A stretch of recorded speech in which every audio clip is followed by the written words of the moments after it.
My mother-in-law mocked my weight, job, and looks at every dinner for 6 months and disguised it as teasing. So I started to respond with dead silence. When I first married Jake, I thought I'd hit the lottery with his family. His dad was this quiet guy who loved woodworking, his sister Amy was hilarious, and his mom Linda seemed like this warm, welcoming woman who kept saying how happy she was Jake found someone. The first few family dinners were great. I'd bring dessert, we'd all laugh about Jake's terrible cooking phase in college, and Linda would tell embarrassing stories about all her kids equally. It felt like I'd gained this whole bonus family. Then about 3 months after the wedding, something shifted. It started small at Sunday dinner when Linda looked at my plate and said, "Wow, someone's hungry today. Better slow down, or Jake won't be able to afford feeding you." Everyone laughed uncomfortably while I sat there confused because I'd taken the same amount as everyone else. Jake squeezed my hand under the table but didn't say anything. The next week, she commented on my dress, saying it was brave of me to wear something so tight when I was retaining water. I wasn't retaining anything. That was just my body. Amy changed the subject, but the damage was done. Every single dinner became Linda's personal roast session with me as the target. She'd joke about my job at the bank being so easy a trained monkey could do it. She'd laugh about how Jake must really love me to look past my cooking since she'd raised him with actual taste. When I got my hair cut, she said I was brave for choosing a style that made my face look rounder. The worst part was she'd always follow up with "Just kidding, honey. You know I love you," which made everyone else act like I was being sensitive if I looked upset. Jake would tell me later that's just how his mom showed affection, through teasing. But she never teased anyone else like that. Amy's weight gain was off limits. His dad's bald spot was never mentioned. Even Jake's recent work struggles were handled with kid gloves. But me? Fair game, apparently. For 6 months, I tried different approaches. I laughed along, which made her jokes get meaner. I tried joking back once, and she actually got tears in her eyes and said she couldn't believe I'd be so cruel when she was just being playful. Jake had to apologize to her for me. I tried talking to Jake about it seriously, but he said his mom had always been like this, and I should take it as a sign she was comfortable with me. The breaking point was my birthday dinner. Linda made this whole show of bringing out a cake, and then announced to everyone that she'd gotten the sugar-free kind since I'd been looking a little puffy lately, and birthdays aren't worth diabetes. Then she laughed about how at least I was young enough that my metabolism might still kick in eventually. His dad actually winced. Amy left the room. Jake just stared at his plate. That's when I decided I was done playing Linda's game.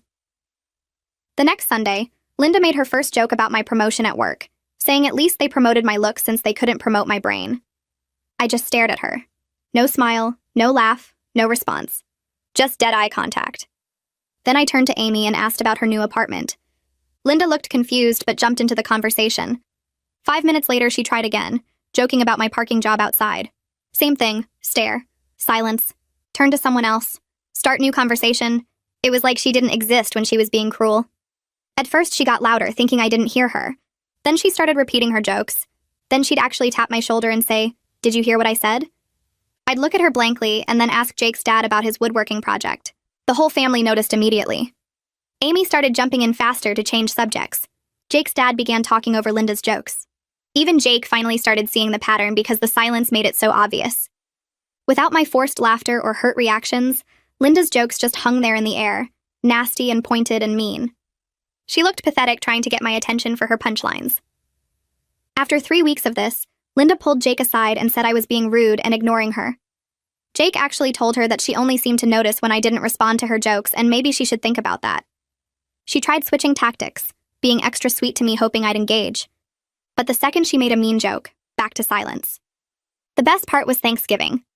Extended family was there and Linda tried her usual routine, making a joke about my family not being able to visit because they probably couldn't afford it. 20 relatives watched me stare at her in complete silence for 5 full seconds before I turned to Jake's cousin and asked about her new baby. Linda's sister actually whispered what the hell was that about.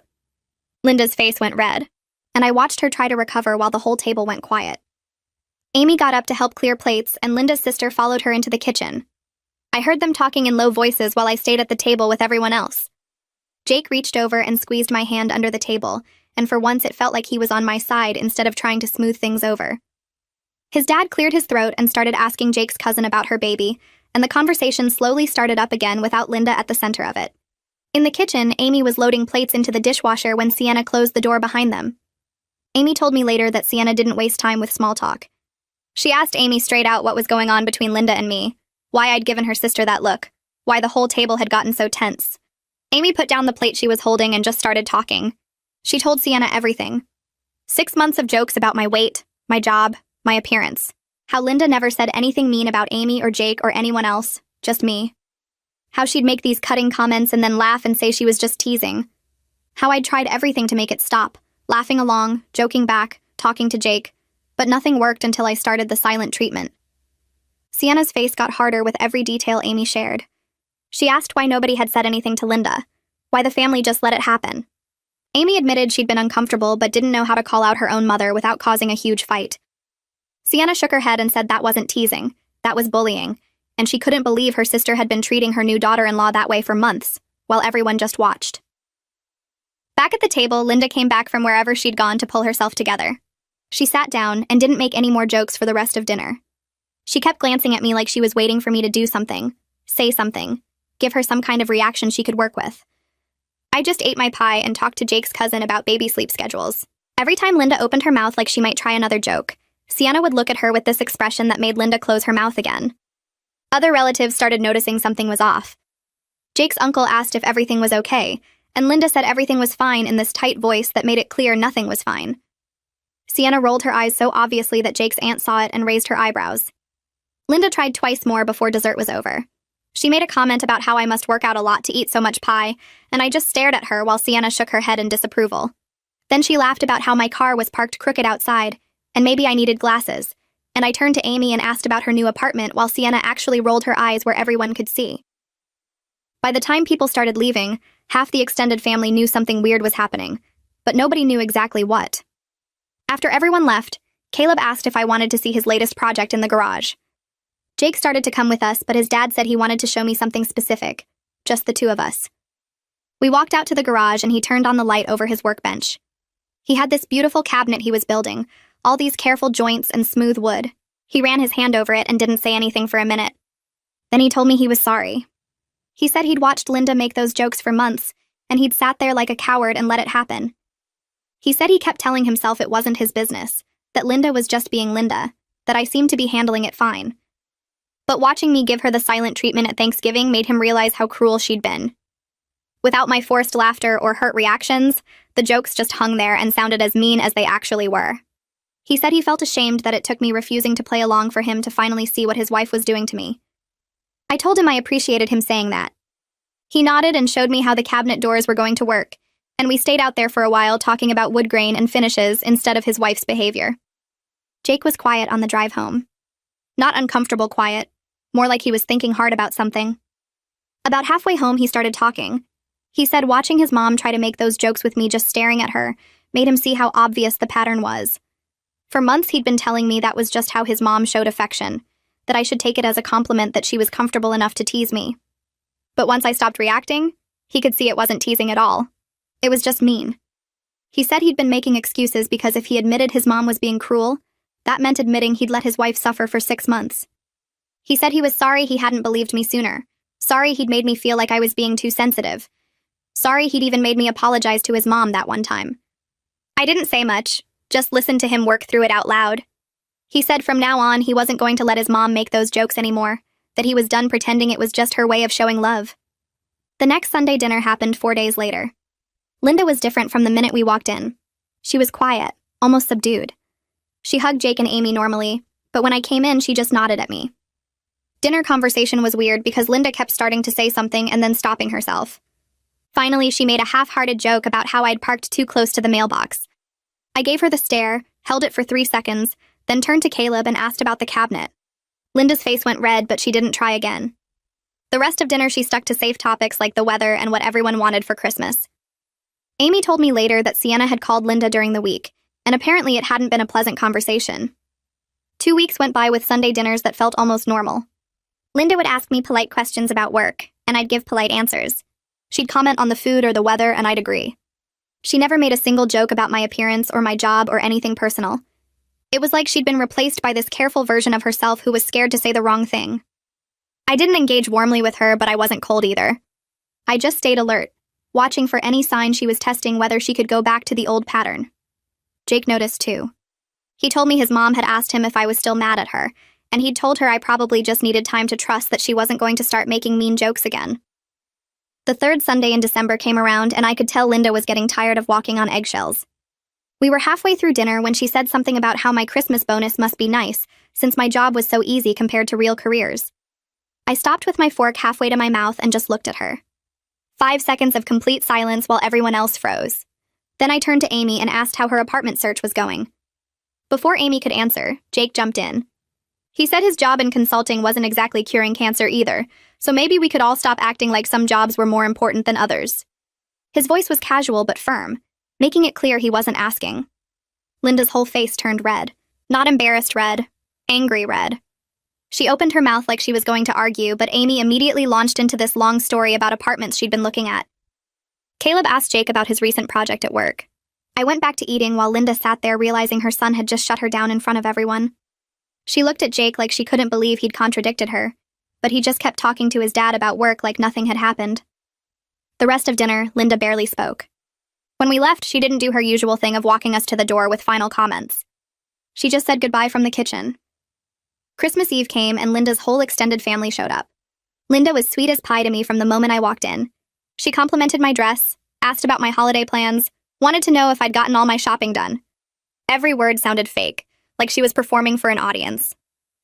She kept glancing at Sienna while she talked to me, making sure her sister saw how nice she was being. I answered her questions politely but didn't match her energy. When she asked if I wanted more wine, I said no thank you without smiling. When she said my earrings were pretty, I said thanks and turned to talk to someone else. She was trying so hard to show everyone that we were fine now, that she was a good mother-in-law, but I wasn't going to help her pretend. At the end of the night, Linda came over with her arms out for a hug. I let her hug me but kept my arms at my sides, just accepting it without hugging her back. She held on for an extra second like she was waiting for me to respond, and when I didn't, she pulled back with this tight smile. She said she hoped I had a wonderful Christmas, and I said you too in this flat voice that made it clear I wasn't buying the act. Jake took my hand and we headed out to the car. Behind us, I heard Sienna say something to Linda in a low voice, but I couldn't make out the words. New Year's came and went without any family dinners, which gave me 2 weeks of breathing room before the pattern started up again. Jake and I went to his parents' house on January 2nd for leftover turkey sandwiches and board games, and Linda was careful the whole time. She asked about my holiday, complimented the scarf I was wearing, and didn't make a single joke at my expense. I stayed polite but distant, answering her questions without offering extra conversation. When we left, Jake said his mom seemed like she was really trying, and I told him one good day didn't erase 6 months of cruelty. He squeezed my hand and said he understood. The call from Amy came on a Tuesday evening while I was making dinner. My phone lit up with her name, and I almost didn't answer because I was in the middle of chopping vegetables. But something made me wipe my hands and pick up. She started talking before I could even say hello, her words coming out fast like she'd been rehearsing them. She said she'd been thinking about all those Sunday dinners, about sitting there watching her mother make mean jokes while she just laughed uncomfortably or changed the subject. She said she was sorry for never calling it out, for treating it like it was normal family teasing when it clearly wasn't. Her voice got thick and she said watching me shut down and refuse to engage had taught her something important about boundaries. She said sometimes the most powerful thing you can do is just refuse to participate in your own mistreatment, and she wished she'd learned that lesson sooner, so she could have stood up for me. I stood there in my kitchen with the phone pressed to my ear, vegetables forgotten on the cutting board, and felt something tight in my chest finally loosen. I told her I appreciated the call, that it meant a lot to hear her say those things out loud. She said she was going to do better, that she wasn't going to let her mom get away with that stuff anymore. We talked for 20 more minutes about other things. Normal sister-in-law stuff about her apartment search and my upcoming project at work, and when we hung up, I felt lighter than I had in months. Sunday dinner the next week fell on January 15th, and I walked into Linda's house expecting the usual careful politeness she'd been showing lately. We made it through the appetizers and most of the main course without incident. Linda asked Jake about work, complimented Amy's new haircut, and told Caleb about a woodworking magazine she'd picked up for him. Then she looked at me and said something about my hair looking different, asked if I'd gotten it cut again, and added that it was interesting how some styles just don't work on certain face shapes. The words hung in the air for maybe 2 seconds before Caleb put down his fork. He looked right at Linda and said that comment was unkind and unnecessary. His voice was calm but firm, the way you'd correct a child who'd said something rude without realizing it. Linda's whole face went still. She stared at her husband like he'd just spoken a foreign language, her mouth opening slightly in shock. Caleb had never contradicted her in front of the family, had spent decades being the quiet one who let her run the show. She tried to laugh it off, waving her hand and saying she was just teasing, that I knew she didn't mean anything by it. But Caleb didn't smile or back down. He said she'd been teasing me exclusively for months while never making similar jokes about Amy or Jake. He said he'd watched it happen at every dinner and stayed quiet because he didn't want to cause problems, but staying quiet had let the problems get worse. The dining room went completely silent. Amy stopped eating mid-bite. Jake sat frozen with his water glass halfway to his mouth. Linda looked around the table like she was expecting someone to jump in and defend her, to tell Caleb he was overreacting. Nobody did. Amy set down her fork and said she'd noticed the same thing. She said watching Linda target me week after week had made her uncomfortable, and she was sorry she hadn't said something sooner. Jake nodded and added that his mom only seemed to tease people she thought wouldn't push back, and that wasn't actually teasing at all. Linda's eyes filled with tears. She pushed her chair back from the table and said she couldn't believe they were all attacking her like this, that she'd always shown love through humor, and now everyone was acting like she was some kind of monster. Her voice got high and shaky, and she said if they were going to gang up on her in her own home, she wasn't going to sit there and take it. She stood up and walked out of the dining room into the kitchen. We all heard the back door open and close.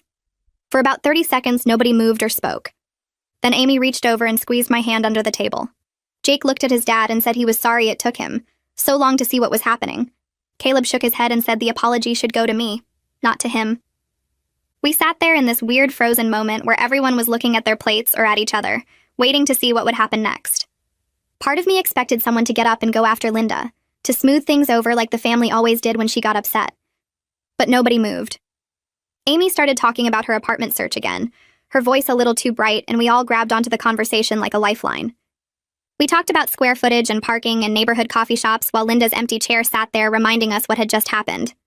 10 minutes passed before we heard the back door open again. Linda came back into the dining room with red eyes and blotchy cheeks.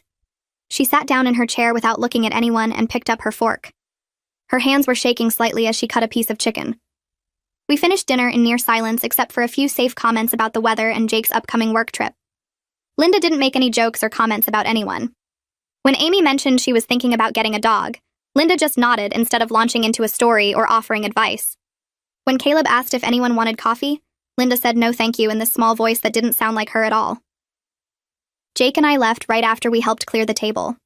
Normally, Linda would walk us to the door and make some final comment about seeing us next week or teasing Jake about something. This time she stayed in the kitchen loading the dishwasher while Caleb walked us out. He told us to drive safe and gave me this look that seemed like an apology and a promise at the same time. 2 weeks went by before the next Sunday dinner. Jake asked me 3 times if I wanted to skip it, said we could tell his parents we had other plans if I wasn't ready. But I told him I wanted to go, that I wasn't going to let Linda's bad behavior keep me away from the rest of his family. We showed up at 5:30 like always. Linda opened the door and invited us in with this stiff smile that didn't reach her eyes. We made it through appetizers and most of dinner with polite small talk that felt forced and uncomfortable. Then Linda set down her water glass and looked at me. She said she wanted to apologize for her teasing. She said she hadn't realized it was hurtful, and she'd be more careful going forward about what she said. The words came out formal and rehearsed, like she'd practiced them in the mirror. She didn't say she was sorry for targeting me specifically, or for 6 months of cruel jokes disguised as humor. She didn't acknowledge that she'd made every family dinner miserable, or that she'd tried to play victim when her own family called her out. She just said she'd be more careful, like the problem was accidentally hurting my feelings instead of deliberately trying to make me feel small. I looked at her across the table and said thank you. Just those 2 words, flat and neutral. Then I nodded once and turned to Amy to ask about the apartment she'd finally decided on. Linda sat there clearly waiting for me to say more, to tell her it was okay, or that I forgave her, or that we could start fresh. I didn't give her any of that. I kept my face calm and my voice polite, but I didn't offer the reassurance she was fishing for. If she wanted to rebuild trust, she was going to have to do it through consistent changed behavior over time, not through one awkward apology that barely acknowledged what she'd actually done. The next few weeks fell into a new rhythm. We still went to Sunday dinners, but the whole dynamic had shifted. Linda was noticeably careful about what she said to me. She'd ask about my week at work without adding any commentary about how easy my job must be. She'd comment on my outfit without adding anything about my body. A few times she slipped back into old patterns, starting to make a borderline comment about my cooking or my appearance. But the second I gave her that silent stare, she'd catch herself and change direction mid-sentence. She'd turn the almost joke into a compliment, or just trail off and start talking about something else. Amy and Jake both noticed. Amy told me later that watching her mom scramble to course correct every time I gave her the look was actually kind of satisfying. Jake said his dad had mentioned that Linda complained about walking on eggshells around me now. Caleb had apparently told her that she'd created this situation by spending 6 months making cruel jokes, and now she had to live with the consequences of damaged trust. Jake said hearing his dad say that out loud had felt good, like someone was finally naming the reality everyone had been dancing around. By the time March rolled around, family dinners felt almost normal. Linda stuck to safe topics and genuine compliments. She joked with Amy and Jake the way she always had, with warmth and affection that made everyone laugh comfortably. She didn't joke with me that way, and I was fine with that. I'd rather have honest distance than fake warmth covering cruelty. Easter dinner came around in April with extended family showing up again. I walked into Linda's house bracing myself for potential awkwardness, but Linda maintained appropriate behavior the whole afternoon. She complimented the dessert I brought without any hidden digs. She asked about my recent promotion with what seemed like genuine interest. She made jokes with other family members that landed well because they weren't mean-spirited or targeted. Sienna watched everything carefully from across the room. I caught her eye a few times and she'd give me this small nod of approval. After dinner, when people were standing around drinking coffee and eating leftover ham sandwiches, Sienna came over to where I was standing by the kitchen window. She said she was proud of me for not letting Linda's cruelty continue. She said she'd talked to Linda several times since Thanksgiving about how she'd been treating me, and Linda had insisted everyone was overreacting. Sienna said watching Linda have to actually change her behavior, because I refused to accept the mistreatment, had been eye-opening. She told me that sometimes the only way to deal with someone who uses humor as a weapon is to refuse to react the way they want. She said bullies need an audience and a victim who plays along, and by taking away both of those things, I'd force Linda to either stop or look pathetic. We stood there talking for a few more minutes about other things, and when I left that night, I realized I'd actually enjoyed the dinner. Not because Linda and I were suddenly best friends, but because I'd spent the whole evening feeling safe instead of braced for attack. By late April, I started noticing something weird happening at Sunday dinners. I wasn't showing up with my shoulders already tight and my stomach in knots anymore. I'd walk into Linda's house and actually feel okay about being there. The constant bracing for impact had disappeared because there was nothing to brace for anymore. Linda stuck to safe topics and kept her distance, and honestly that felt better than all those months of fake warmth covering up mean jokes. She'd ask me to pass the salt without any commentary about my eating habits. She'd mention the weather without comparing it to my mood or appearance. Sometimes she'd compliment something generic like my shoes or my hair, but it felt stiff and forced, like she was reading from a script someone had given her. I didn't push for more than that. Caleb had become surprisingly talkative with me, asking about my work projects and actually listening to my answers. Amy and I had started texting during the week about random stuff, sending each other funny videos or complaining about our days. The family dinners had transformed into something I could actually enjoy instead of endure. The first Sunday in May, Caleb decided to have a barbecue in his backyard instead of the usual indoor dinner. The weather was finally warm enough that we could eat outside on the patio he'd built himself years ago. Linda brought out potato salad and coleslaw, while Caleb stood at the grill flipping burgers and hot dogs. Amy showed up late carrying a pan of what she called her famous baked beans, which she set down on the outdoor table with this proud smile. Linda looked at the beans and said something about how Amy must have used the family recipe, but added her own special touch of burning them just a little. Everyone laughed, including Amy, who shoved her mom's shoulder playfully and said at least she tried, unlike some people who just bought potato salad from the store. Linda gasped in fake offense and admitted she absolutely had bought it from the deli section. The whole exchange felt light and easy and genuinely funny. Nobody's feelings got hurt. Nobody looked uncomfortable. Amy wasn't the target of cruelty disguised as jokes. This was just normal family teasing, the kind where everyone was in on it and nobody walked away feeling smaller. Linda never joked with me like that, and I realized sitting there watching them that I was completely fine with it. I didn't need Linda to tease me warmly or include me in her playful banter with her kids. I needed her to leave me alone, and she was doing exactly that. Peace felt better than forced closeness ever could. Later that night, after Jake and I got home, I sat on our couch thinking about the past year. All those months of trying to convince Jake his mom was being cruel. All those dinners where I'd laughed along hoping it would stop. All those conversations where I'd tried to explain why her jokes hurt. None of it had worked. But the silent treatment had forced everyone to actually see what was happening without me having to say a single word. Linda's cruelty had become impossible to ignore once I stopped reacting to it. Her jokes just hung there in the air looking mean and petty when nobody laughed or made excuses for them. I'd spent so much energy trying to prove I was mistreated, trying to win arguments about Linda's intentions, trying to make people understand. Turns out I didn't need to do any of that. I just needed to stop participating in my own mistreatment. Sometimes the most powerful thing you can do is simply refuse to play along.